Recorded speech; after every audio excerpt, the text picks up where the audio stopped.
भी हुआ ऐसा फील होता है कि ब्रेकअप हो गया है, दिल टूट गया? दिल तो सबका टूटता है, एक बार ही तो टूटता है। उसकी सिचुएशन पे ये गाना है कि वो अब उसका प्यार जा चुका है इस दुनिया से। बॉलीवुड में अपना नाम बनाने के लिए, सस्टेन करने के लिए लॉन्ग टाइम तक आपको एक बड़े प्रोडक्शन हाउस का एक टैग लगना इम्पोर्टेंट है। कोई प्रोडक्शन हाउस जिसको चाहिए होगा वो गाना तो बुला लेंगे। आपको प्लेटफॉर्म मिला या फिर रियलिटी शो जो है मिथ है? मेरी जर्नी रियलिटी शो से बिल्कुल शुरू नहीं हुई, वहाँ पर अलग तिकड़म होती है। जितना ज्यादा जो बेचारा दिखेगा हाँ जी। वो ज्यादा मतलब पॉपुलर हो गया। अक्षय कुमार ने उस पर परफॉर्म किया है, वो फीलिंग कैसी थी? फीलिंग ऐसी होगी जैसे मैं सातवें आसमान पे चढ़ गया। आपके लिए भी किल एक स्पेशल मूवी कह सकते हैं। मेहनत करता है आदमी तभी लक साथ देता है। आप ये कह रहे हो कि नेपोटिज्म सही है? नेपोटिज्म एक तरीके से ठीक है। आप एक वेडिंग में परफॉर्म कर रहे थे हाँ। और वहाँ आपको हैरेस किया गया। होता सब कुछ है, आपको संभालना आना चाहिए। या तो IIT कर ले, सॉरी IIT नहीं, IIT।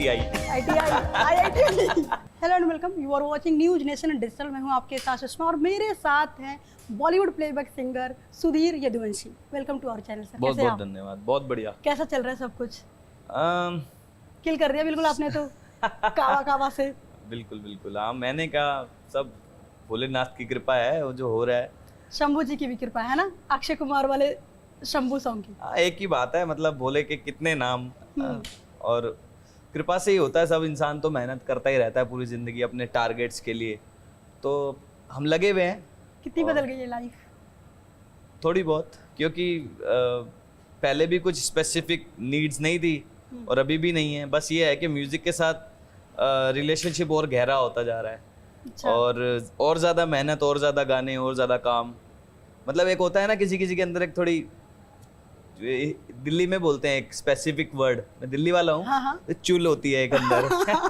काफी कैंडिड हो गया ये तो। बिल्कुल तो ये बिल्कुल। धर्मा प्रोडक्शन से जब नाम जुड़ा है उसके बाद लाइफ चेंज हुई होगी, बहुत सारे ऑफर्स आ रहे होंगे, रास्ते आपके काफी खुले होंगे। हाँ हाँ, ऐसा ही, मतलब सालों से लगा हुआ इंसान जब उसको एक ऐसी अपॉर्चुनिटी मिलती है, चाहे वो मतलब कितना किसी भी लेवल का प्रोजेक्ट हो, उसको थोड़ा सा भी बूस्टअप मिलता है ना, तो आपको ऑफर्स आने शुरू हो जाते हैं, आपको लोग बुलाते हैं, आपको थोड़ी डिफरेंट काइंड ऑफ रिस्पेक्ट मिलने शुरू हो जाती है।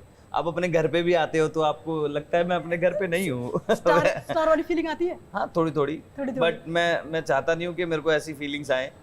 मैं थोड़ा नेचुरल और नॉर्मल रहना चाहता हूँ। ये बबल क्रिएट होता है वैसे, है ना, कि भी कुछ अच्छा होता है ना जीवन में, कि कोई जैसे मैं सिंगर हूँ तो मेरा गाना आ गया कोई बड़े लेवल पे, अच्छे लेवल पे आ गया, और एक गाने में अक्षय कुमार ने भाई तेरे एक्ट कर लिया, सर धन्यवाद पहली बात तो अक्षय सर का, उन्होंने। तो उसके बाद थोड़ी सी ऐसे मतलब कि आपके अंदर मैं और वो सब आने लगे, क्या बात है, मेरी तो तारीफ हो रही है, मेरे को तो सब प्यार कर रहे हैं। वो नहीं आया? वो शुरुआत होती है, लेकिन आपका खुद का दिमाग ही उसको संभाल सकता है ना। सही समय पे उसको रोक दो और बस उस बबल को फोड़ के बाहर निकलो और काम करो। जब आप किसी रियलिटी शो में परफॉर्म कर रहे थे करण जौहर के सामने, हाँ जी। तब सोचा था कि उनके प्रोडक्शन हाउस में काम करोगे? और करण सर ने मुझे एक बहुत बढ़िया कॉम्प्लीमेंट किया था। उन्होंने मुझे बोला था, मैं तुम्हारे सुर ताल और ये सब सुन नहीं रहा था, मैं सिर्फ ये देख रहा था तुम कैसे परफॉर्म कर रहे हो, तुम एकदम हीरो की तरह परफॉर्म कर रहे हो, तुम हीरो के लिए गाने के लिए बने हो। वो मेरे दिमाग में चिपक गया। होता है ना एक ट्रिगर मूवमेंट आता है। हाँ हाँ। ऐसे बहुत सारे ट्रिगर मूवमेंट मेरे जीवन में रहे हैं, तो एक ट्रिगर मूवमेंट था वो। उन्होंने मेरी जो तारीफ करी वो मेरे यहाँ छप गई, तो हीरो के लिए गाने के लिए बना है। तो उस दिन से मैंने उसको मतलब कि इनडायरेक्टली मैनिफेस्ट तो किया। मैंने सोचा कि यार एक इतना बड़ा आदमी आपको इतनी अच्छी बात बोल रहा है, तो उसको पॉजिटिवली लो और आगे बढ़ो और उस बात को पूरा करो। तो मेरे को पता नहीं था कि कोई फेवर करेगा या कोई मुझे बुलाएगा या कोई बोलेगा भाई अगर उन्होंने बोला है तो वो खुद ही बुला लेंगे। इतने बिजी आदमी होते हैं, है ना, कुछ चीज़ें याद भी नहीं रहती क्योंकि इतना बड़ा प्रोडक्शन हाउस है, इतनी सारी मूवीज़ बन रही होती हैं। लेकिन ये एक संयोग है या एक लक है या ये भगवान की कृपा है, पता नहीं। वो मैनिफेस्टेशन सही जगह पे जाकर लैंड हो गई। अभी आपने बात की कि आपको करण जौहर ने बोला था कि हीरो वाला वो आपके अंदर है, तेवर है, तो क्या धर्मा प्रोडक्शन में हीरो बनने का सपना है अब? अरे नहीं, करण जौहर कहीं देख लें, वीडियो उनके तक पहुंचे और वो ऑफर करे कि बाबा तुमने गाना तो बहुत खतरनाक गाया, किल कर दिया, आओ एक्टिंग भी करो, एक्टिंग की भी कमान संभालो। मुझे ऐसा लगता नहीं है कि मैं एक्टिंग के लिए पैदा हुआ हूँ। मिला तो ना सोचोगे? मैंने पता नहीं यार, मतलब क्योंकि सोचो करण जौहर है बाबा, उन्होंने मतलब इतने बड़े फिल्म मेकर है, उन्होंने बोला है कि तुम जब गा रहे थे तो सिंगर की तरह नहीं, बिल्कुल हीरो की तरह तुमने गाया है। बहुत बड़ा कॉम्प्लीमेंट है, तो ऐसा। गाया है उसमें मेंशन्ड है ना, गाया है। हाँ। अब मैं एक्ट हीरो की तरह कर पाऊंगा कि नहीं मुझे पता नहीं, अच्छा। लेकिन अगर फ्यूचर में मुझे ऐसा कोई मौका मिलेगा तो मैं उसके लिए कोशिश ज़रूर करूंगा, मेहनत ज़रूर करूंगा कुछ नया करने की, है ना। एक अपनी ज़िंदगी से हट के कुछ हो जाएगा, हटके। कोशिश करूंगा अगर ऐसा कुछ आएगा, लेकिन मुझे पता नहीं आएगा कि नहीं आएगा। मेरा काम म्यूज़िक है और मैं म्यूज़िक में अच्छे ढंग से काम करना चाहता हूँ, अपने पूरे तन मन धन को सौंप के। उस पूरा बीच में मतलब डेडिकेटेड हो पूरी तरह से म्यूजिक के लिए। बिल्कुल बिल्कुल एकदम झोंक दिया अपने जो आप देख को। खुद को वो दिख रहा है हाँ जी। परफॉर्मेंस में, लाइव परफॉर्मेंस में बहुत दिखता है। हम देखते हैं मतलब बहुत ज़्यादा लाइव परफॉर्मेंस में आपकी भीड़ भी बहुत आ रही है और लोग धीरे धीरे बहुत पॉपुलर हो रहे हो। इंस्टाग्राम रील्स बहुत बड़ा जरिया मुझे लगता है। और ऐसा जब गाना आते हैं जैसे कावा कावा आपका है, कावा कावा का मतलब क्या है किल फिल्म में जो आपने गाया है? कामा कामा एक ट्रेडिशनल फोक है, हमने सुना ही होगा, और वो एक सुखी पाजी का कामा कामा है।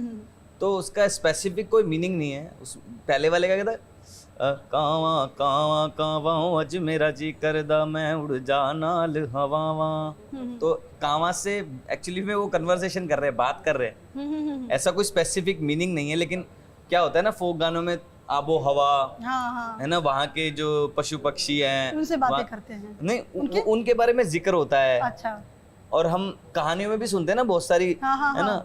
तो हम हाँ, जैसे वो है रॉकस्टार का शेर है। हाँ, वो शेर है एक्चुअली बहुत पुराना शेर है। कागारे मोरी इतनी अरज तो से चुन चुन खाई हो मांस। क्या है उसमें वो कोई भी अगर वो मांस का टुकड़ा देखेंगे तो कौवा खाने आएगा ना उसको। तो वो उसको अपने प्यार से और उस अपने जीवन से उसको जोड़ के, उसको रिलेट करके कुछ एक शायराना अंदाज देके प्रेजेंट करते हैं। छोड़ देना ताकि मैं देख सकूं। हाँ, तो वो एक शायराना चीज है। और कामा कामा भी यहाँ पर भी वही है। आपका वाला कावा कावा कुछ ज्यादा ही वाइल्ड है बाबा। बहुत बहुत वाइल्ड है। तो मतलब धर्मा के प्रोडक्शन में एक गाना गाने गए, तो धर्मा में जनरली हमारे ऐसे दिमाग में होता है, धर्मा का नाम सुनते रोमांस जा रहे बाहें फैला रहे हैं, फिर अब सिंगर कोई सोचता होगा तो रोमांटिक गाने की सोचता होगा। तो आपको कैसा लगा कि अचानक से आपको ऐसा वाइल्ड सॉन्ग मिल रहा है? तो कि सोचा मेरी इच्छा ऐसे ही गाने गाने की है। हे हो प्यार भरे ये सब गाने गाना के लिए बहुत अच्छे सिंगर दिल टूटा है क्या? कहते हैं ना मतलब कि मैंने बहुत सारे फिल्में देखी, थोड़ी मैं भी फिल्मी हूँ क्योंकि अब फिल्म जर्नलिज्म में हो जाता है इंसान। दिल टूटने के बाद सिंगिंग शुरू किया, दिल जुड़ने के बाद शुरू हो गया था? नहीं, म्यूजिक से और सिंगिंग से मेरा दिल टूटने का कोई रीजन, मतलब ऐसा कोई कनेक्शन नहीं है। और कि मैं वो दर्द को लेके गा रहा हूँ। नहीं, कई सारे आर्टिस्ट का होता है। मैंने कहा कि बात अगर है तो निकलवा लूँ मैं। हाँ देखो, दिल तो सबका टूटता है, एक बार ही तो टूटता है, ठीक है। आपका कितनी बार टूटा?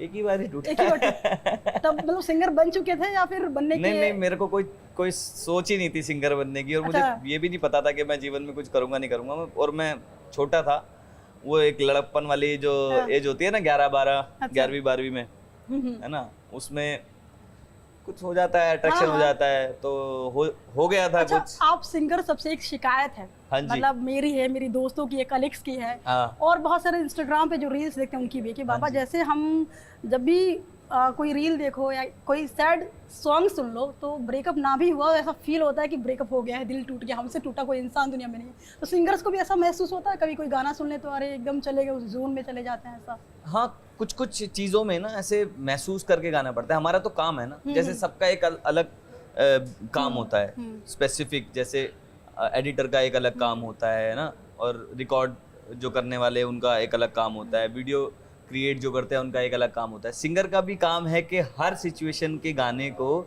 उस फील को समझे और फिर उसको उसके साथ इंसाफ करे।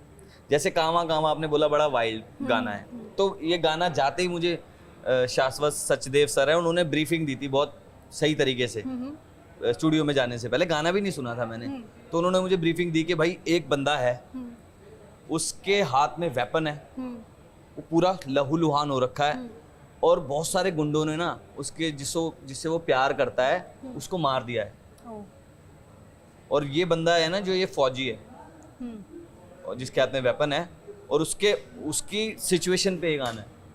कि वो अब उसका प्यार जा चुका है इस दुनिया से, अब जिन्होंने उसको मारा है उन सबको वो खत्म कर रहा है, वो एक एक करके सबको मार रहा है। इमेजिन कर रहे थे आप पूरा ये सॉन्ग रिकॉर्ड करते टाइम? बिल्कुल बिल्कुल, मतलब वो ब्रीफिंग थी ही इसलिए, बताया इसलिए गया था कि भाई वो पावर, वो जोश आना चाहिए। सिंगर्स को एक कॉन्टेक्स्ट इसलिए बताया जाता है ताकि वो गाने को इमेजिन कर पाए और मतलब माहौल समझे, पूरा माहौल समझे, माहौल क्या फील समझे गाने की, कि गाना कहना क्या चाहता है, गाने में मतलब की रिक्वायरमेंट क्या है। राघव से मिले? राघव भाई से मेरी बात बहुत हुई है, हाँ। लेकिन वो इतने ज्यादा बिजी हैं इस समय पे, अच्छा। कि उनसे मुलाकात तभी नहीं मिले थे आप जब रिकॉर्ड वगैरह हुआ सॉन्ग? नहीं बिल्कुल नहीं मिला। मैं क्योंकि क्या होता है ना, हमारा काम है स्टूडियो के अंदर, प्लेबैक का मतलब यही है पीछे। तो मैं वहां पर सबसे मिला जो म्यूजिक सुपरवाइजर हैं या जो म्यूजिक डायरेक्टर हैं, जो लिरिक्स, सब इन सब से मैं मिला, लेकिन मैं जो मेन एक्टर्स और ये सब है इन सब से नहीं मिला इस टीम से। लेकिन इन सब से मेरी बात हुई जब इन लोगों ने उस पर मतलब देखा होगा गाना कि भाई क्या बन के आया है, तो उनको बहुत अच्छा लगा गाना। उन्होंने मुझे स्पेशली मेरे को मैसेज किए और अच्छा कॉम्प्लीमेंट किया।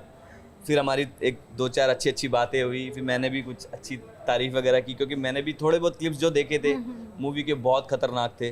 तो ऐसे हमारा आदान प्रदान हुआ बातों का। गाने नहीं बनाया उसे और खतरनाक बनाने में, गाने का बहुत बड़ा योगदान है, वो दिखता है स्क्रीन पे। बॉलीवुड म्यूजिक मतलब कि यहाँ पर हिंदुस्तान में जो पिक्चर बनती है उसमें तो बहुत बड़ा योगदान होता है, है ना, म्यूजिक का। तो ये जो इंडिया से बाहर रिलीज हुई है उसमें मे भी कोई भी गाना नहीं है, बैकग्राउंड स्कोर के अलावा कोई गाना नहीं है। लेकिन इंडिया में जो रिलीज हुई है उसमें 2-3 गाने हैं, छोटे छोटे हैं लेकिन है। मेरा गाना मतलब कि कावा कावा सारे प्लेटफॉर्म्स पर आता है, तब वीडियो के साथ आता है। लेकिन अगर हम हॉल में देखने गए थे, थिएटर में देखने गए थे, तो बिल्कुल एंड में आता है। हाँ। तो पिक्चर के अंदर कुछ भी नहीं है गाना ऐसा कुछ, लेकिन इस पिक्चर को क्या बोलते हैं उसको, प्रमोशन करने के लिए और हर चीज में ये हमारा कावा कावा हमेशा चलता था। मतलब किल का एंथम बोल सकते हैं कावा कावा। हाँ, बिल्कुल। अच्छा, ये एक कॉन्सेप्शन होता है हमारे यहाँ कि बॉलीवुड में अपना नाम बनाने के लिए, सस्टेन करने के लिए लॉन्ग टाइम तक आपको एक बड़े प्रोडक्शन हाउस का एक टैग लगना इम्पोर्टेंट है। आप पे लग गया, तो अगर इन केस किसी पे नहीं लगा तो वो क्या सक्सेसफुल नहीं होता है, सक्सेस नहीं हो पाता है वो? नहीं, ऐसा कुछ भी नहीं है कि भाई टैग लगना ज़रूरी होता है, बल्कि इसका उल्टा होता है कि एक इंसान अपने लेवल पे काम, क्योंकि आजकल प्लेटफॉर्म बहुत सारे हैं काम करने के लिए, चाहे वो म्यूजिशियन हो, चाहे वो एक्टर हो, चाहे कोई भी हो। अगर उसके अंदर है बातचीत, अच्छा कर रहा है, तो उसको मौका मिल जाएगा। तो क्या होता है कि कंपनीज भी ये देखती हैं कि कौन बंदा अच्छा कर रहा है और थोड़ा राइज कर रहा है, तो फिर उसको वो पिक कर लेती हैं और ज़्यादा अच्छा बनाने के लिए, कि इसको हम शाइन कर सकते हैं, है ना। वैसे जैसे मेरा कोई गाना आया, मैंने इंडिविजुअल लेवल पे करा, अपने खुद के पैसों से अपने करा और अच्छा हुआ, और वो थोड़ा सा बूस्ट होने लगा, कुछ उसके 4-6 मिलियन हो गए।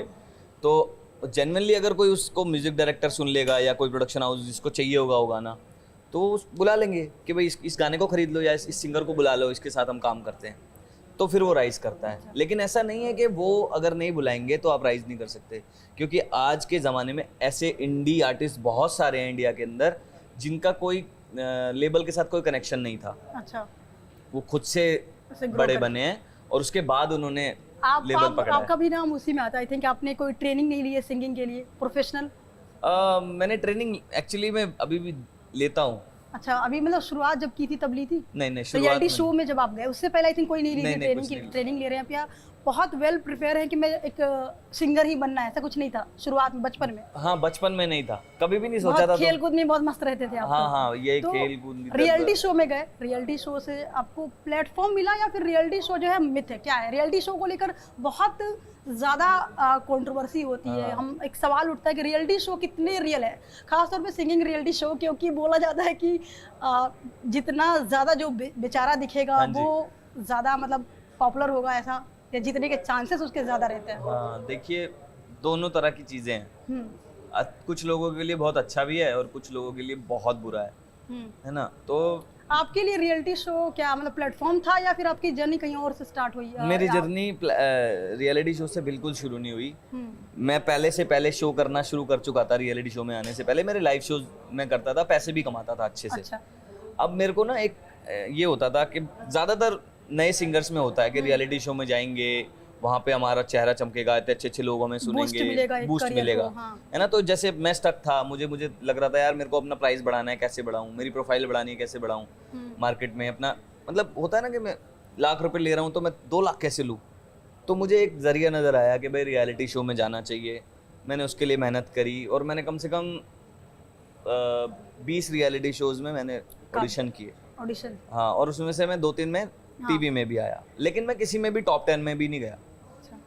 क्योंकि वहाँ पर अलग तिकड़म होती है। ये नहीं बोलूँगा।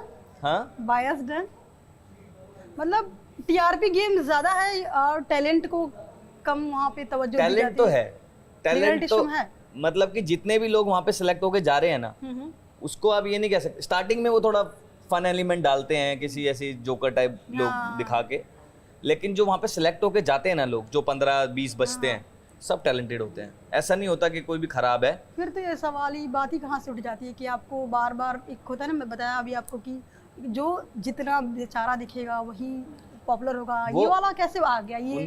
क्योंकि लगातार ऐसी आई ये चीजें बार बार कई बार ऐसे लोग एलिमिनेट हो गए जिनको बहुत ज्यादा ऑडियंस ने माना कि यार ये जाएगा, बहुत दूर तक खेलेगा। नहीं, कुछ ऐसे लोग सस्टेन कर गए जिनको कहते हैं कि सिर्फ ये अपने, एक होता है कि जो विक्टिम कार्ड टाइप का खेल के गए वो। हाँ बिल्कुल है। देखो, हर मैंने जैसे बताया सब चीजें हैं, अच्छी भी हैं बुरी भी हैं। टैलेंट सब में होता है और उस स्पेसिफिक टाइम पे किसी स्पेसिफिक परफॉर्मेंस पे कम बढ़ती होता है, सब नजर आता है। कंपटीशन है ही इसलिए ना। लेकिन पहले से पहले कुछ ना चीजें वहाँ पे डिसाइडेड होती हैं कि भाई ये वाले लोगों को हमें ऊपर लेके जाना है, क्योंकि उनको भी पैसे कमाने हैं ना अल्टीमेटली। तो वो उन लोगों को ज़्यादा चमकाते हैं, उनको ज़्यादा दिखाते हैं स्क्रीन पे, ताकि वो जब ख़त्म होगा रियलिटी शो उनके साथ उनका बॉन्ड होगा और फिर वो लाइव शोज़ करेंगे तो उससे वो पैसे वैसे कमाएंगे सब मिल के, पूरी कंपनी। तो उनका ऐसा होता है। तो जैसे मैं था, मैं अपने आप को मैं कम तो नहीं मानता, बाकी सब भी अच्छे थे, लेकिन मैं भी पावर नहीं, मानना भी नहीं चाहिए। हाँ, तो मुझे भी लगता था कि मैं भी फोड़ दूंगा, मैं आगे जाऊंगा तो मैं ये कर दूंगा वो कर दूंगा, है ना। मैं बहुत एनर्जेटिक था सब, जब मैं एक मतलब कि बड़े रियलिटी शो में गया था और मैं टीवी में भी आया था और बहुत अच्छा बूस्ट मिला था। बहुत बड़े म्यूजिक डायरेक्टर रहमान सर, उन्होंने बड़े अच्छे कॉम्प्लीमेंट किए थे, है ना। तो मैं बहुत बूस्टअप था। मुझे नहीं लग रहा था कि मेरे को तीसरे एपिसोड में ही लुढ़का देंगे और मैंने तीसरे में भी बहुत अच्छा गाया था, ऐसा मुझे लगता है बाकी उनको जो लगता है वो अलग बात है। मैंने उसमें रख दे बसंती गाया था, दलेर पाजी वाला। मैं मतलब इमेजिन कर पा रही हूँ कि कैसे गाया होगा जब आपके बाकी सारे भी गाने जो करंट के उसके हिसाब से। तो मतलब मैंने पूरा अपना जान लगा के पूरा मेहनत से गाया था, लेकिन और मुझे लग भी नहीं रहा था कि मैं एलिमिनेट होऊंगा, क्योंकि मेरे जो बैटल राउंड था वो 4 लोग थे बैटल में। जिन्होंने सबसे तगड़ा गाया था वो 2 थे, मतलब मैं था और एक बंदा और था मेरे साथ में, जिन्होंने बहुत बढ़िया गाया था।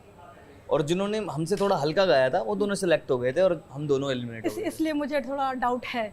हाँ, तो वो मुझे नहीं, बहुत लोगों को होता है। और ये क्लियरिटी वही बता सकता है जो अंदर गया है, क्योंकि हम तो अंदर गए नहीं, बाहर से देखते उसी के हिसाब से जज करते हैं। और जो भी थ्योरी सामने आती है उसके हिसाब से हम कैलकुलेशन अपना एक मिलाते हैं कि ऐसा होता होगा, कैसा होता होगा। बाकी रियलिटी तो आप ही लोग जानते होंगे पूरी तरह से। आई थिंक हमने बताया नहीं है। नहीं, मैं क्या ही करूंगा बता के पूरी तरीके से। लेकिन मतलब ये क्लियर है कि आपका जो भी जर्नी रही है आपकी, वो रियलिटी शो की वजह से नहीं है, मतलब पूरी तरह से रियलिटी शो की वजह से नहीं है। आपका जो बूस्ट है वो कहीं और से, मतलब आपकी लाइव शोज हो गए या फिर आपके। हाँ, मैं एक चीज़ ये कह सकता हूँ कि रियलिटी शोज के थ्रू, मतलब जैसे मैं मुंबई जाया करता था मतलब कि हर 40 दिनों में 1 हफ्ते के लिए।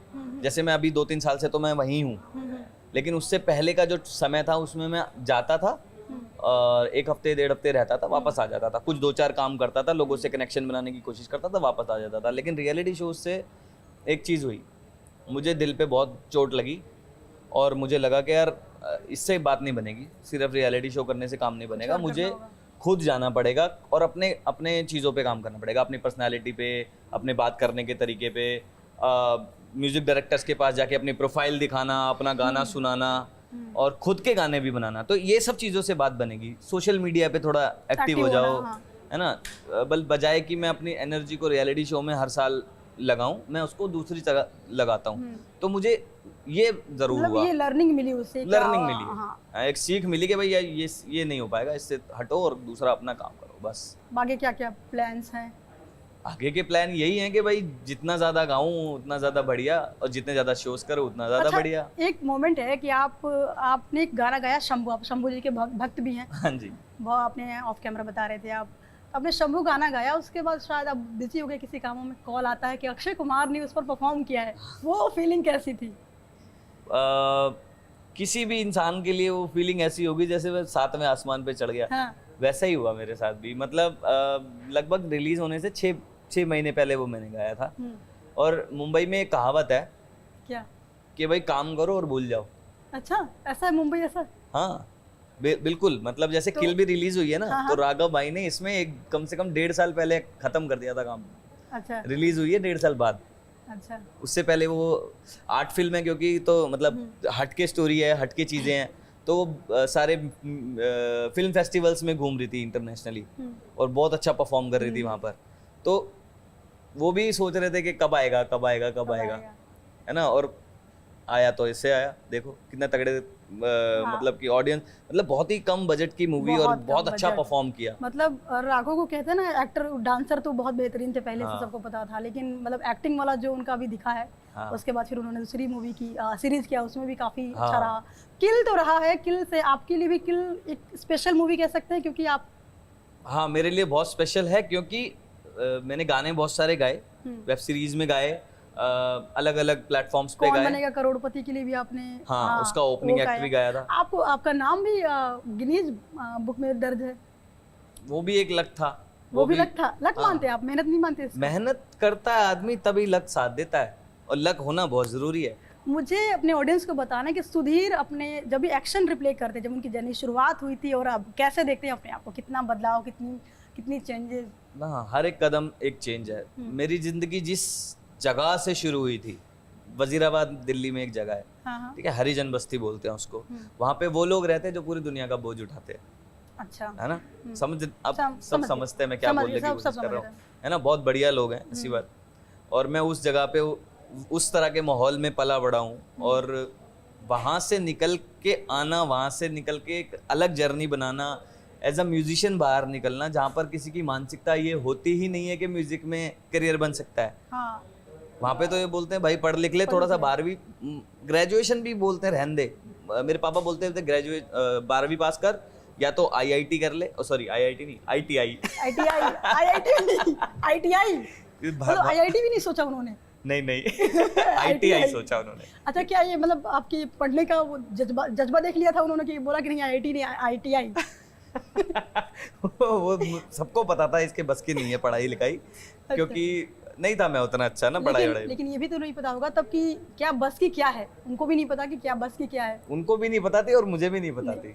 लेकिन एक ये जरूर था कि मैंने ना गाना कभी छोड़ा नहीं। मतलब मैं गाता तो था ही, स्कूल के एनुअल फंक्शन में या स्पोर्ट्स डे पे या 15 अगस्त पे या 26 जनवरी पे गाना तो मैं गाता ही था, लेकिन मैंने कभी उसको प्रोफेशनली नहीं लिया। और मैंने कभी ये भी नहीं सोचा इससे पैसे कमा सकता हूँ। वो तो एक समय आया ऐसा कि भाई कंपटीशन में गए, वहाँ पे पता नहीं कैसे जीत गए, पैसे मिल गए, और वो वहाँ से वो क्या कहते हैं कि शेर के मुंह खुल लग गया, ऐसा हुआ। सही बोला आपने, एकदम सही बोला, शेर के मुंह खुल लग गया। मुझे तो लगता है मनी बहुत बड़ा मोटिवेशन होता है। नहीं होता है, क्योंकि सबसे पहले तो यही डाउट था ना कि यार इस फील्ड में मैं अगर मैं जाता भी हूँ तो मैं सबसे पहले तो यही होता है ना इंसान के भाई पैसे कहाँ से कमाऊंगा, ना जिंदगी कैसे चलेगी। तो जब आपने एक कंपटीशन किया और जीत गए, और जीतने के बाद मेरे को कभी घर से 500 रुपए भी नहीं मिलते थे जैसे खर्चे के लिए, मतलब महीने की बता रहा हूँ मैं, काम वाम करने के बाद मुझे पहुंचा उचा घर का लगा के और वो सब करके फिर मेरे को पैसे मिलते थे। मतलब मम्मी देती थी, काम कराती थी। ये अच्छा था कि बाहर से बुला के रखे, डाउट आउट हो, दुनिया भर की चीजें हो, अपने ही बच्चे को रखाओ, उसको काम कराओ और पैसे हाँ, और क्या। ये मतलब पहली बार मैंने सुना है तरीका, ये मैंने कभी मतलब एक्सपीरियंस बहुत अच्छा तरीका है। पहले मुझे बुरा लगता था, अभी मुझे बहुत अच्छा लगता है। सबसे बेस्ट है ना, बाहर कहीं जाना भी नहीं पड़ेगा, अपने घर में कर लो। और क्या, सबको काम बांट दो। वैसे भी तो उनको पॉकेट मनी देनी है, घर बाहर जाएगा, अपना बस का पास बनवाएगा, उसके लिए पैसे लगेंगे, है ना। कुछ चलो कॉलेज खत्म हो गया, कैंटीन में कुछ 50 रुपए का खा लिया, उसके लिए पैसे लगेंगे, तो वो दे देते थे मुझे। मतलब वो मुझसे काम करवा लेते थे सारा, और मैं पैसे दे देती थी मुझे। तो ये था, और एकदम से मैं स्टेज पे गया, गाना गाया, कोई उम्मीद नहीं, कुछ नहीं, फर्स्ट पोजीशन, 3000 रुपए सीधे सीधे। पहली कमाई उनको देख के मैं हिल गया, पहली कमाई। हाँ, एक गाना गाने का 3000 रुपए। ये तो अच्छा, ये स्कीम बढ़िया है, स्कीम बढ़िया है। फिर मैंने 3 साल कॉलेज में लगभग 150 कंपटीशन किए, और पैसे, और 70 में मैं जीता, और 10-20 में consolation prize, second prize, third prize, इस तरह से मुझे मिलते थे। और मेरा मतलब अच्छा खासा मतलब जैसा मैंने जिंदगी जीती उससे मतलब एक लेवल ऊपर बिजनेस बढ़िया चल रहा था, बिजनेस बढ़िया चल रहा था। फिर कॉलेज मुंबई मुंबई तो अभी 2-2.5 साल पहले जाना हुआ। काम दिल्ली में स्टेबल कर लिया था अपने आप को एज हाँ, अ सिंगर। दिल्ली में ही। तो अच्छा, एक्टिंग लाइन में बहुत बातें होती हैं कि नेपोटिज्म होता है, हाँ। ग्रुपिज्म होता है, एक सर्कल बन जाते हैं बॉलीवुड के लोगों की अपने अपने, तो वो उसी को काम देना पसंद करते हैं, प्रेफर करते हैं। तो क्या सिंगर्स के लिए भी ये सब चीज़ें होती हैं? मुझे लगता है ये चीज़ सही है। अच्छा, होनी चाहिए ये? बिल्कुल होनी चाहिए। मैं बताता हूँ आपको कैसे। मतलब आप ये कह रहे हो कि नेपोटिज्म सही है? नेपोटिज्म एक तरीके से ठीक है, और जब किसी का हक मारा जाता है तब गलत है। अब जैसे एक म्यूजिक डायरेक्टर हैं, मैं म्यूजिक के हिसाब से बताऊंगा, उनकी एक सर्कल है, वो जिस तरह के वो गाने बनाते हैं ना, वो सर्कल पता है इंसान मतलब कि सोच के नहीं बनाता, वो ना काम करते करते बन जाता है ना।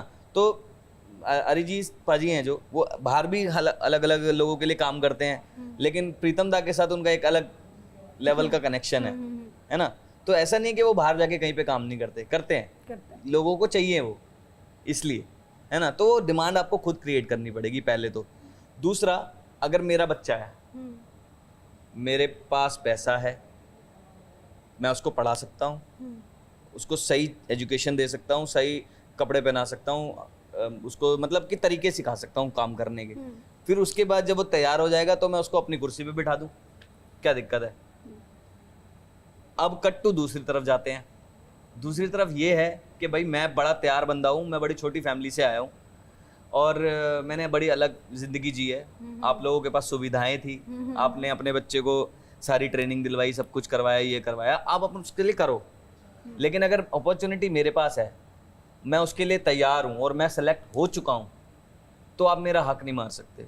जहाँ पे हक मारने की बात आती है वहाँ गलत है, वही चीज गलत है। तो सिंगिंग में है, सिंगिंग लाइन में है ये चीजें, मतलब एक्टिंग में तो है, मतलब लोग एग्री करते हैं, ऑन कैमरा नहीं बोलते, कुछ लोग ऑफ कैमरा भी बात करते हैं, कहते है, मतलब बड़े बड़े एक्टर्स ने भी इस बात को एग्री किया है बहुत सारे अपने इंटरव्यूज में। तो सिंगिंग लाइन में है ये चीजें भी, यहाँ भी है? मुझे अभी तक ऐसा एक्सपीरियंस हुआ नहीं। आपको पर्सनली नहीं हुआ? नहीं, पर्सनली नहीं हुआ। अच्छा, पर्सनली मैंने यही देखा है कि अगर मैं अच्छा करने की कोशिश कर रहा हूँ और मैं अच्छा कर पा रहा हूँ, तो मुझे मौका मिल जाएगा, मुझे पक्का मिल जाएगा। और मैं तो ये मानता हूँ, अगर मेरा हक मार भी रहा है ना कोई, तो भी कोई फर्क नहीं पड़ता। कॉन्फिडेंस देखिए, ये कॉन्फिडेंस होना चाहिए बिल्कुल। और क्या, मतलब क्या कमियां हैं, मतलब कि अपॉर्चुनिटीज की कमी क्या है।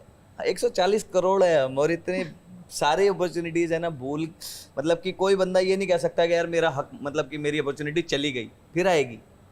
आप दिल्ली में स्टेबल हो चुके थे, उसके बाद आपने मुंबई का रुख किया। मुंबई क्या सच में सपनों का शहर है सबके लिए? हाँ बिल्कुल, पूरे हो जाते हैं सपने वहाँ जाके। सही डायरेक्शन में काम करोगे, मेहनत लगन से काम करोगे। अब वो तो वही वाली बात हो गई ना कि मेहनत आप पूरी कर रहे हो लेकिन आपकी डायरेक्शन ठीक नहीं है, तो फिर कहाँ से सपने पूरे मतलब मुंबई में चांसेस ज़्यादा होते हैं? चांसेस ज़्यादा होते हैं आप दिल्ली से गए तो आपको लगता है कि ये सही डिसीजन था? क्योंकि बिल्कुल मुझे बिल्कुल लगता है कि बहुत अच्छा डिसीजन था। अब दिल्ली तो है ही ना अपनी, जब मर्जी मैं आ जाता हूँ। ये तो घर है। और क्या, ये तो घर है। इधर परफॉर्मेंसेस भी, शोज भी वगैरह होते हैं, तो बड़े प्यार मिलता है वैसे भी, है ना। लेकिन मुंबई में रहना मेरे लिए इसलिए बहुत आवश्यक भी है, और मुझे मज़ा भी आता है क्योंकि वहाँ पे मेरी ट्रेनिंग चालू है। अच्छा, वहाँ पे नई चीज़ों की ट्रेनिंग। अच्छा। यहाँ पे आके तो वो ट्रेनिंग मैं निकालता हूँ स्टेज पे। हाँ, मतलब स्टेज पे चढ़ता हूँ तो वो ट्रेनिंग साहब उसका जो मैं काम करके आया उसका रिजल्ट मुझे मिलता है ना। मुंबई में मैं काम करता हूँ, और अलग अलग गाने का मतलब, अलग अलग लोगों के पास जाने का मतलब यही है कि आप रोज कुछ नई चीज़ सीख रहे हो, और वो सीखना बहुत ज़रूरी है। जब तक आप सीखते रहोगे तो आपका सेल्फ कॉन्फिडेंस ना एकदम तगड़ा रहेगा। तो वो वहाँ पर ये है, वहाँ पे रह के मेरा कॉन्फिडेंस लेवल बहुत ऊपर रहता है।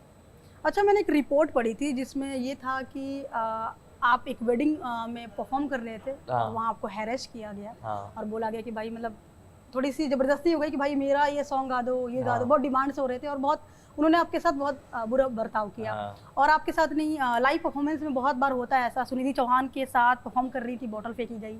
मोनाली ठाकुर के साथ एक कॉलेज में बदतमीजी हुई, और बहुत सारे ऐसे केसेस आते हैं जब सिंगर लाइव परफॉर्म कर रहे हैं, उसी दौरान कुछ ऐसी चीज़ें होती है जिसके लिए वो तैयार नहीं होता। ऐसे कंडीशन में, मतलब एक सिंगर जब परफॉर्म कर रहा है स्टेज पे, पूरी स्पॉटलाइट उसके पास है, कैसे रिएक्ट करता है, क्योंकि थोड़ा भी गलत रिएक्ट करता है तो उसके लिए हेडलाइंस बन जाएंगे, अरे देखो ऐसे रिएक्ट कर दिया। नहीं करता है तो उसकी मतलब क्या वो स्टेट ऑफ माइंड क्या होता है? आपने तो बिल्कुल आपके साथ बीती है वो चीज़। हाँ हाँ हाँ, बिल्कुल सही बोला आपने। एक ना मतलब एक अपने मिजाज में होता है जब सिंगर परफॉर्म कर रहा होता है ना, एंटरटेनिंग माहौल है। हाँ, लेकिन वो सिचुएशन को हैंडल करना ना बिल्कुल ग्राउंड लेवल से सीखना चाहिए, ऐसा मुझे लगता है। लेकिन ऐसा अगर किसी ऑलरेडी स्टैब्लिश्ड फैमिली का कोई बंदा आता है ना और उसके साथ होता है ना, वो उसको हैंडल नहीं कर पाएगा। सुनिधि मैम ने बहुत प्यार से बढ़िया तरीके से हैंडल किया था उस चीज को, और वो कुछ हो गया वो गई, ट्रिक मूवमेंट आई और चली गई। शायद मोनाली ठाकुर जी उतना सही से नहीं कर पाई या उनके इमोशंस बाहर आ गए। अरिजीत पाजी हैं, उनको मैंने देखा था एक कंसर्ट में, उनके हाथ पकड़ के खींच रहा था कोई, है ना, तो वो बहुत बहुत काम एंड कंपोज बंदा है ना, और वो मतलब कि कोई भी सिचुएशन आती है ना उसको हैंडल कर लेते हैं। कोई उनका फैन आ जाता है, उनको गले लगा लेता है, तो उनको भी मतलब बाउंसर को भी बोल देंगे भाई रहने दे, रुक जा, उसका मन की इच्छा है पूरी होने दे, है ना। फिर एक होता है ऐसा बंदा जो सिचुएशन को संभाल लेता है, और एक होता है संभाल नहीं पाता है। और हम तो ग्राउंड लेवल वाले हैं, है ना, हमें तो पता है हम कहाँ से शुरू करके आए हैं और किस किस तरीके की चीज़ हमारे सामने आ सकती है। ऐसा प्राइवेट फंक्शंस में थोड़ा ज़्यादा होता है। कॉन्सर्ट में क्या है कि आपकी सिक्योरिटी बहुत अच्छी है, तो एक आध दो है ना कि अराजक तत्व आ जाते हैं बीच में जो ऐसे काम करने वाले होते हैं, लेकिन 90% नहीं होते ऐसे लोग, 5-7-10% होते हैं। मतलब वहाँ पे तब अजीब ही हो जाता होगा माहौल उनके लिए कि अरे अब क्या करें, क्योंकि आप बिल्कुल लाइव हो, सब देख रहे हैं आप लोगों को, मतलब होता है वही मैंने बोला कि होता सब कुछ है, आपको संभालना आना चाहिए कि अपनी टीम को पूरा अवेयर करके रखो। रोकने के लिए कोई नहीं होना चाहिए लाइक कि, या फिर ऑडियंस ऐसी ऑडियंस डिस्टर्ब करती है बहुत ज्यादा। कुछ ऑडियंस ऐसी होती है डिस्टर्ब करने वाली, और वो सिर्फ आर्टिस्ट को नहीं डिस्टर्ब कर रही होती, वो अपने आसपास के लोगों को भी डिस्टर्ब कर रही होती है, कि जो एंजॉय कर रहे हैं, जो उनकी वजह से बोलते हैं यार ये कौन आ गया, इनको भगाओ यहाँ से। तो सिक्योरिटी होनी चाहिए, बिल्कुल होनी चाहिए। लेकिन जो मेरे साथ इंसिडेंट हुआ था वो तो प्राइवेट फंक्शन का था वो। लेकिन वहाँ पे क्या किया आपने? गाया फिर धोया बाद में बाहर निकल के? फंक्शन से निकलने के बाद धोया आपने? नहीं कोई नहीं धोया, मैं मुझे धो देते वो। अच्छा, ऐसा माहौल हो गया था? मैं भाग गया वहाँ से, मतलब काम खत्म करके भागा। तब गाया 2-3 बार किया उन्होंने? फिर आपने मेरे स्टेज पे आए, एक होते हैं ना फूफा जी। अच्छा, और वो शादी के मुंह फुलाए फूफा जी। हाँ, मंदार कहीं जगह है राजस्थान में, और आपको पता ही है मतलब गाँव में तो फिर राइफल और बंदूकें सब तो कॉमन होता ही है सबके पास, तो उनके पास थी, मुझे पता नहीं था। लगा हुआ था इधर और मुझे पता नहीं था, और वो रिक्वेस्ट कर रहे थे मुझे बार बार कि भाई ये गाना गाओ, और मुझे वो आता नहीं था। अब इतनी सारी रिक्वेस्ट आ जाती हैं कई बार, है ना, तो कैसे परफॉर्म करेगा आदमी सारे के सारे गाने। हाँ, तो कोई आता है एक आधा गाना, तो मैं उनकी फरमाइश के लिए, भाई उनका दिल रखने के लिए 2-4 लाइनें गा दी ऐसे। अब वो तो बिल्कुल ही नहीं आता था, तो मैं इग्नोर कर रहा था उसको, उस रिक्वेस्ट को मैं बार बार इग्नोर कर रहा हूँ कि नहीं गाना है, नहीं गाना है, हाँ करके। तो अब वो स्टेज पे ही आ गए एक तरीके से, मतलब वो बिल्कुल यहाँ थे, तमंचा दिखा के। निकाला नहीं था, मतलब आपको ये पता था कि है इनके पास? उनका मुझे नहीं दिख रहा था, मेरा क्योंकि दिमाग वहाँ पे था, सब लोग डांस कर रहे हैं, मैं उनको एंजॉय कराऊंगा वो सब, है ना। अब एक बंदे की थोड़ी ना मैं सुनूंगा, मेरे दिमाग में ये था कि यार मैं सबके साथ, सबको मजा आ रहा है, उनको और एंजॉय कराते हैं, हम भी एंजॉय करते हैं। तो मेरा पकश जो तबला बजाता है, मेरा भाई है, उसने मुझे बहुत ही मतलब कि गलत वे में बुलाया अपने पास, कह रहा तेरे को मरना है क्या, गा दे। हाँ, वो कुछ कह रहे हैं ना, उनकी बात पूरी करते। मैंने क्या हो गया भाई, एक बंदे की थोड़ी ना मानूंगा मैं, उस इतने सारे लोग हैं। फिर उसने मेरे को बोला था कि वहाँ देख, उसने मुझे इशारा करके दिखाया, और फिर उन्होंने वहाँ पे जब उन्होंने देख लिया ना, इस लड़के ने नोटिस कर लिया, और वो शराब भी पी हुई थी, तो उन्होंने निकाल लिया वो। अच्छा। तो मैं उनके पास गया, और मैंने उनके पास जाके उनको बोला सर मेरे को ये गाना आता नहीं है, आप मुझे 10 मिनट दो सीख के तब गाऊंगा। हाँ, मैं उसको पीछे गया, वो 2-3 लाइन मैंने रिकॉर्ड, मतलब जो थी उस गाने की, मैंने सुनी, और सुन के अपना सिर्फ वो 2-4 लाइनें मैंने कम से कम एक ही मतलब एक ही अटेम्प्ट में 3-4 बार गाई वो मैंने। फिर मैंने रिपीट करी, 3 बार रिपीट करी, तो फिर वो शांत हुए। और उसके बाद फिर मैं उस जगह पे रुका नहीं, परफॉर्म किया मैंने सीधा, क्योंकि वहां से एयरपोर्ट बहुत दूर था। अच्छा। तो मैं, ऐसा होता है कि अगले दिन की हमारी फ्लाइट है, तो परफॉर्मेंस के बाद हम अपने होटल में स्टे करेंगे, फिर सुबह निकल जाएंगे। तो मैं वहां से तुरंत निकला, क्योंकि मैं भी डर गया था, मेरे टीम मेंबर्स भी डर गए थे, और उनके साथ ऐसा नहीं था एक ही बंदा था बंदूक लेके, 7-8 लोग थे, और सबके पास, किसी पर राइफल थी, किसी पास हाथ वाली थी, किसी के पास कट्टा, अलग अलग मामले थे उनके पास।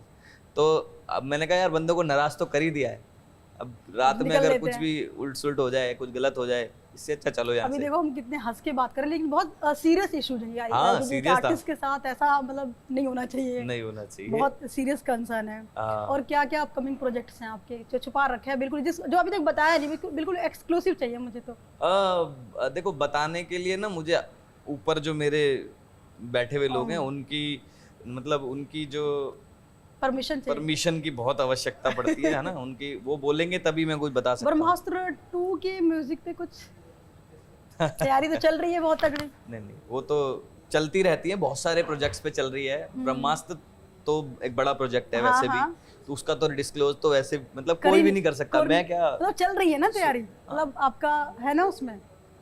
अभी तक कुछ पता नहीं मुझे। अभी तक आपको नहीं पता? नहीं, मुझे कुछ नहीं पता कि मेरा होगा। आलिया रणबीर का कंफर्म हो गया, सब दीपिका का भी कंफर्म ही है। अब सिंगर साहब तो बड़े-बड़े लोग हैं ना, नहीं सिंगर साहब का भी हो जाए। म्यूजिक में पता क्या होता है, एक ही गाना ना काफी सारे सिंगर्स गाते हैं पहले, सेलेक्ट होने से पहले, और जब जो जिसकी डिमांड है ना उसी के बाद में फाइनल होता है। अच्छा, आपको पता नहीं होता था ये गाना आपने रिकॉर्ड किया है और ये गाना मूवी में होगा या नहीं, ये नहीं पता होता रिकॉर्ड करते टाइम? मुझे पता होता है कि एक बड़ा प्रोजेक्ट है, लेकिन ये नहीं पता होता कि एक पिक्चर कौन सी है, ये इसमें एक्टर कौन सा है, ये सब नहीं पता होता। तो एक्टर नहीं पता होता? क्योंकि मैंने तो सुना कि पहले जब गाने रिकॉर्ड होते थे तो सिंगर को बताया जाता था कि ये एक्टर है, ताकि वो उसको इमेजिन करके उसके हिसाब से गाए हुए अंदाज उसका हो। बदल गए हैं पुराने गाने तो अब इतना ये सीक्रेट, इतना प्राइवेसी क्यों? मुझे कोई आइडिया नहीं है, लेकिन इस बारे में मैं ना सवाल भी नहीं करता हूँ। मैं बस ये कहता हूँ काम करते हैं अपना। हाँ, मैं बस भगवान से ये कहता हूँ कि मुझे काम मिल रहा है और बस धन्यवाद, आप काम दिलवाते रहो। क्या रिवील करना होता? फिल्म का नाम, एक्टर जिसके लिए वो आपने गाना गाया है, और प्रोडक्शन हाउस, कुछ भी रिवील नहीं करना होता? कुछ भी रिवील नहीं कर सकते। मैंने सुना किल वाला गाना अभी कावा कावा आपको दोबारा सुनने नहीं दिया गाने के बाद, ऐसा हुआ था? हाँ, तो दोबारा मैंने कहाँ सुना, रिलीज से पहले नहीं सुना मैंने। सुनने नहीं मैंने पूछा भी नहीं कि मैं कैसा हुआ, कहाँ पे आ रहा है, कैसे आ रहा है, बस उन्होंने बस बोल दिया। हिट होने के बाद बिल्कुल सरप्राइज वाला लग रहा होगा। हाँ, कि मैं बस यही कोशिश करता हूँ कि मैं बस अपना जो भी मुझे काम दिया जा रहा है ना, वो मैं हाथ जोड़ के भगवान का नाम लेके बस करता जाऊं और भूल जाऊं। जब वो जैसे आएगा आएगा, अच्छा ही आएगा, अच्छा आएगा। हाँ, बस यही रहता दिमाग में कि सब बढ़िया होगा। पॉप कल्चर पर आपका क्या कहना है? पॉप कल्चर या फिर कोई ऐसा सिंगर जिसको आपने फॉलो किया हो शुरू से? मेरे 2-3 सिंगर्स हैं जिनको मैंने हमेशा फॉलो किया है, जैसे कि कैलाश खेर सर हैं, सुखविंदर बाजी हैं, और हमारे आज एक नए सिंगर है दिव्या कुमार सर हैं, और कुछ म्यूजिक डायरेक्टर्स हैं जैसे रहमान सर हैं, और विशाल भारद्वाज सर हैं, और एक बाहुबली आने के बाद जो हमारे MM किरवानी सर हैं, उनसे मेरा थोड़ा सा तारुफ हुआ। मतलब उन आमने सामने नहीं, मतलब मैंने उनका म्यूजिक सुना, फिर मैंने देखा यार ये कौन बंदा है, ये तो मेरे मनपसंद टाइप के गाने बनाते हैं, है ना, तो उनसे मेरा वो हुआ। तो बेसिकली मेरे 2 मतलब फेवरेट सिंगर्स हैं, सुक्की पाजी और कैलाश खेर सर। तो ये इन लोगों को सुन के मैं बड़ा हुआ हूँ। कुछ थोड़ा मास्टर सलीम। रैपर्स वगैरह पसंद आते हैं आपको या फिर रैप वाइप का सोचा है?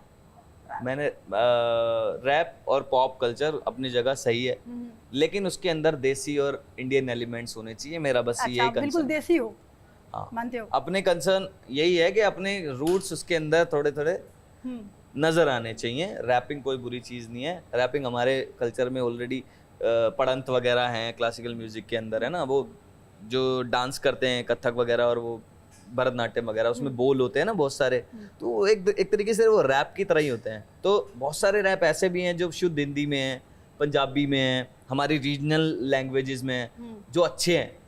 जो वल्गर हैं, जो उल्टे हैं, बेकार हैं। अच्छा, वल्गर आपने बोला अभी, तो इसके लिए कभी आपके पास ऐसा आता है कि आपके पास काम है और थोड़ा कंटेंट आपका जो भी गाना है वो थोड़ा सा वैसे है, वल्गर बोल सकते हैं, या फिर मतलब होता है जैसे कि चमकीला फिल्म हमने देखी, उसका कॉन्सेप्ट ही यही था कि आर्टिस्ट के लिए उसका काम इंपॉर्टेंट है। पहले हर किसी की अच्छा बुरा नहीं सोचना हमेशा जरूरी नहीं होता, जो पसंद आए लोगों को वही एक आर्टिस्ट का काम ही कि वहीं करे वो।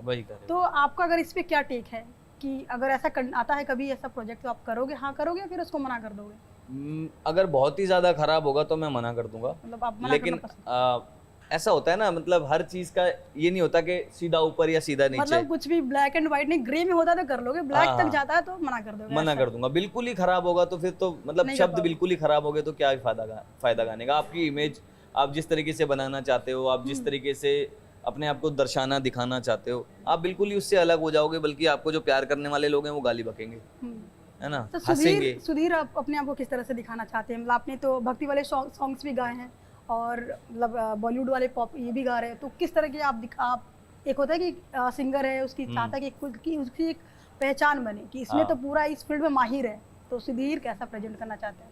मेरे कुछ निच हैं, मतलब कुछ अपनी खासियतें हैं गाने की जो मुझे लगती हैं, और मैं उसको पॉलिश भी कर रहा हूँ धीरे धीरे। मोटिवेशनल सॉन्ग्स मैं गाना चाहता हूँ, स्पिरिचुअल सॉन्ग्स मैं गाना चाहता हूँ, भक्ति तो मैं गा ही रहा हूँ, है ना, रिबेलियस सॉन्ग, रिबेलियस, है ना, और कल्ट क्लासिक, और मतलब इस तरह के गाने जो मतलब कि बड़े, मेरी लैंग्वेज में बोलूँ तो मेरी टर्मिनोलॉजी है ये खतरनाक होने चाहिए, वाले, है ना, जिम में पॉलिटिकल गाने, पॉलिटिकल गाने, मतलब वो वाले पॉलिटिकल नहीं, चुनाव प्रचार वाले नहीं, समझ रही हूँ मतलब कि जो मूवी होती है ना पॉलिटिकल, उसके जो टाइटल सॉन्ग्स होते हैं, टाइटल ट्रैक सिंगर हूँ मैं। अच्छा, यस, मैं अपने आप को वैसा ही बनाना चाहता हूँ, टाइटल ट्रैक भाई, टाइटल ट्रैक बनाना हो अगर डायरेक्टर को तो सुधीर को कांटेक्ट करें, बिल्कुल पूरे ओपन है, और इन्होंने किल से बता भी दिया कि मैं गाना गाऊंगा और वो बन जाएगा, बिल्कुल फिल्म का एंथम सॉन्ग कहते हैं वो बन जाएगा, खतरनाक वाला। आपने भक्ति सॉन्ग अभी शंभू किया हुआ है आपने, तो आपने अभी ऑफ कैमरा हमारी बात हो रही इसमें बताया आपने कि ये आजकल जो लोग हैं वो बहुत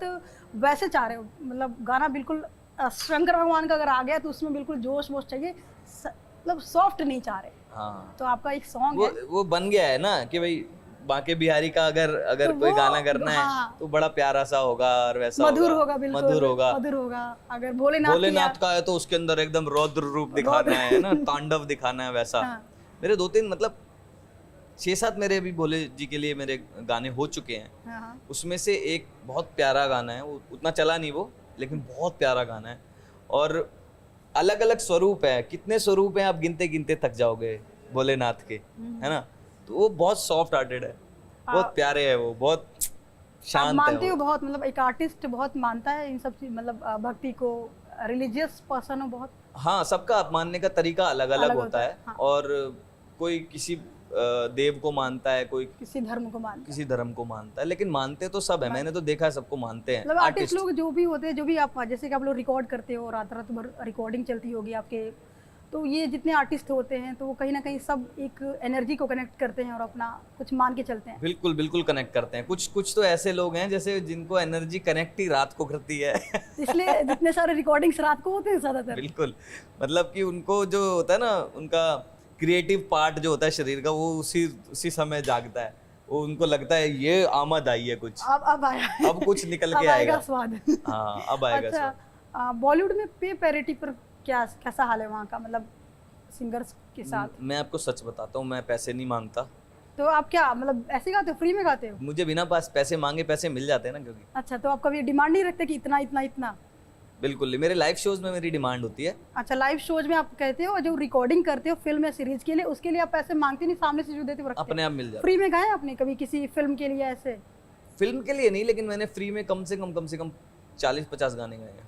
मतलब ऐसा क्यों, मतलब शौक था या फिर नहीं गाना नहीं था कोई? आपको पता है कि बहुत सारे लोग हैं ना जो जिनको मुफ्त का चंदन घिस मेरे नंदन वाले जो होते हैं ना, अच्छा, वो होते हैं, और आप नए आते हो ना तो वैसे भी आपको काम नहीं मिल रहा, तो आपको है कि पहले मतलब मुझे अपना काम दिखाना है तो उसके लिए मैं फ्री में भी कर लूं। प्रोफाइल बनाने के लिए करना पड़ता है, मन नहीं होता, किसी का मन नहीं होता फ्री में करने का काम। बल्कि हमको जो हमारे सीनियर जो ऑलरेडी काम कर रहे होते हैं ना, वो गाली देते हैं, यार ये हमारे काम काट रहा है। अगर इसने फ्री में कर दिया तो जो मेरी डिमांड थी वो कम हो जाएगी। हाँ, मतलब उनकी तो है ही है ना डिमांड। बहुत सारे गाने ऐसे होते हैं जो किसी बड़े सिंगर ने गाए हुए हैं, उनको बड़े पैसे दे रखे हैं, मतलब डिमांड उनकी बड़ी है, तो अगर उन्होंने मना कर दिया ये गाना गाने के लिए, या फिर प्रोड्यूसर ने ये सोच लिया कि यार ये बंदा जो कम पैसे ले रहा है ये बढ़िया गा रहा है गाना, तो इससे गवा लेते हैं ना, हम इससे हम एक आर्टिस्ट तैयार भी कर रहे हैं, तो जो बड़ा सिंगर है वो ये बोलेगा कि हमारा काम काट रहा है यार ये तो होता है ऐसा। मतलब फ्री में गाना पड़ता है जब आपको शुरू में काम नहीं मिल रहा है, तो अपनी सिंगिंग दिखाने के लिए कि चलो भाई मेरा ये है, बिल्कुल गाना पड़ता है। और मैं बॉलीवुड का कोई भी प्रोजेक्ट होता है, मैं कोई भी उसके लिए कभी पैसे मांगता नहीं हूँ। जो सामने वाले लोग हैं वो इतने अच्छे हैं जो मुझे काम दे रहे हैं, उनके दिमाग में खुद है कि यार ये बंदा मेहनत कर रहा है तो इसका मतलब कि मेहनत आना मिलना चाहिए, तो मिलता है। अच्छा खासा मिलता है। कोई मतलब जिस लेवल पे मैं हूँ उस हिसाब से, अब 2-4 गाने और हिट हो जाएंगे तो और अच्छे से देंगे वो लोग। तो कभी मैंने मांगा नहीं, लेकिन कृपा होती है कि वो खुद ही अपने दिल से अच्छे पैसे दे देते हैं। अच्छा, आपको ऐसा लगता है कि अभी जो जो जनरेशन है वो मतलब बादशाह वगैरह पॉप सिंगर्स को ज़्यादा मतलब तवज्जो दे रही है, मतलब जो भी हमारे पहले के सिंगर थे या 90s के सिंगर हो गए, कुमार सानू हो गए और काफ़ी सारे सिंगर्स हैं, तो मतलब जो ऑडियंस की हमारी जो भूख है लिरिक्स की या फिर सॉन्ग की, काफ़ी टेस्ट बदल गया है? ऐसा है कि अभी भी है, अभी अब चाहो तो दे सकते हो, लेकिन हमारे पास शायद बन ही नहीं रहे वैसे सॉन्ग्स ज़्यादातर? मैं कहूँगा कि गाने हर तरह के बन रहे हैं, ऑडियंस का टेस्ट डिफरेंट हो गया है, लेकिन ऑडियंस आज भी हर तरह की मौजूद है। हम जब यूपी में जाते हैं ना, और हम वो क्या बोलते हैं उसको, फटफट सेवा, और वो क्या क्या होता है, जुगाड़। अच्छा, हाँ। जुगाड़ की वो टेम्पो नहीं होता? हाँ, समझ गई, समझ गई। मतलब मुझे नाम नहीं याद आ रहा, लेकिन वो पता है, भैया को पता है क्या होता है। अच्छा, मतलब जैसे वो टेम्पो होते हैं ना, उसमें लोग लद के जाते हैं, ट्रैवल करते हैं 10-10 रुपए में। जुगाड़ बोलते हैं उसको। अच्छा, जुगाड़ बोलते हैं। मतलब मुझे वो मैंने देखा है, लेकिन ये नहीं पता बोलते हैं उसको एग्जैक्ट क्या है। हाँ, वो जुगाड़ होता है। अच्छा। तो कहाँ पे थे हम, कहाँ से कहाँ पहुँच गए? उस पे गाँव में जाते हैं ऐसे सॉन्ग्स के लिए बोला आपने। हाँ, मैं ये बता रहा था कि तो जो जुगाड़ में ना, कुमार शानू, उदित जी, अलका जी और हमारी अनुराधा जी, इन सब के गाने चल रहे होते हैं। अभी भी चल रहे हैं। अभी भी चल रहे होते हैं। तो मैंने बस में एक्सपीरियंस किया कि बस में जब भी मैं गाँव जाती हूँ तो बस में गाने बजते हैं। बिल्कुल बजते हैं, डेफिनेटली। तो वो ऑडियंस है, ऐसा नहीं है कि वो नहीं है, बस एजुकेशन और उनके जो रहन सहन का जो फर्क है वो है। जैसे वो लोग क्या है कि बहुत ज़्यादा पढ़े लिखे नहीं होते हैं, और उनका एक नॉर्मल काम होता है ना, गांव के लेवल पे काम होता है, और उनको उनका टेस्ट वही है 90s वाला, है ना। जो लोग शहर में आ जाते हैं। आप कौन से हो? मुझे तो सारे पसंद है, मुझे तो पुराने बहुत सारे पसंद है। अब ये लोग मुझे बोल देते हैं ना कि भाई तुम गा के सुनाओ पुराना गाना, तो इसलिए मैं बोलता हूँ नहीं, मेरे को तो इस तरह के पसंद है। ताकि फिर कोई निकाले ना, बोले कि भाई अब तो तुम गाओ। क्योंकि खराब लगते हैं मेरी आवाज पे। अच्छा। वो उतने अच्छे नहीं लगते। अच्छा, अपनी ऑडियंस के लिए क्या बोलना चाहेंगे, जो आपको मतलब पसंद भी कर रहे हैं और जो जिनके लिए आप चाहते हैं कि और आपको जाने और आपके गाने सुने देखें? मैं बस यही कहना चाहूँगा कि आप सभी का प्यार और ब्लेसिंग्स बनाए रखिए। जो भी मेरा प्रोजेक्ट है, जो भी मेरे गाने अब आते जा रहे हैं धीरे धीरे, सबको आप सुनिए, आपको अच्छा लगे तो प्यार दीजिए और उसको स्प्रेड कीजिए, बढ़ाइए, तभी शायद ये चेहरा, ये आवाज़ और ये नाम बुलंदियों तक पहुँचेगा। तो आपका प्यार और ब्लेसिंग्स सबसे बड़ी चीज़ है, वो देंगे तो सब कुछ साकार हो जाएगा। जय Bholenath. Thank you Sudhir, thank you so much. धन्यवाद मुझे बुलाने के लिए। Thank you. न्यूज नेशन अब व्हाट्सएप पर, खबरों के ताजा अपडेट के लिए न्यूज नेशन के इस QR कोड को स्कैन करें।